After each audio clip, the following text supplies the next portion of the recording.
अस्सलाम वालेकुम नाज़रीन। तो जब आप लोग पिक्चर अपलोड करते हैं आईडी कार्ड बनाते वक्त तो अनएबल टू फेस डिटेक्शन, हालांकि आपने बिल्कुल क्लियर पिक्चर जब वो अपलोड करने की कोशिश कर, लेकिन फिर भी वो कहता है कि जब उसको अपलोड करने की कोशिश करते हैं तो जो आप लोग कह देते हैं अनएबल टू फेस डिटेक्शन, तो ये क्यों आता है और इसका सलूशन क्या, अभी आप लोगों को इस ट्यूटोरियल में क्लियर करके बताने वाले। देख सकते हैं unable to detect face.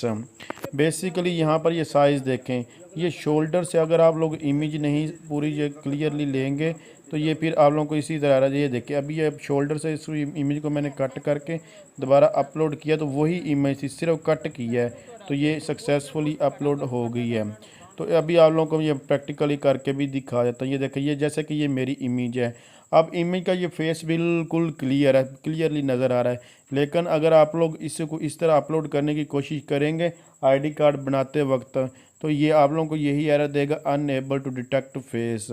Basically ये साइज़ उसके जो जो उन्होंने सिस्टम लगाया है ऑटोमेटिकली जो सिस्टम डिटेक्ट करता है फेस, एआई सिस्टम है, आर्टिफिशियल इंटेलिजेंस, तो वो उसको फेस नज़र नहीं आता बल्कि उसका वो इमेज आगे पीछे हो जाती है।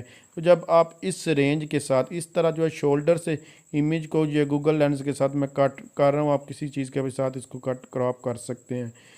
तो यहाँ भी आप लोग ये देखिए, अभी इसको मैंने जो है वो शोल्डर से थोड़ा सा ऊपर अभी थोड़ा सा और आप कर सकते हैं। तो इस तरह अगर आप लोग इसको कट करके लगाएंगे तो ये अनएबल टू फेस डिटेक्शन का एरर रिमूव हो जाएगा।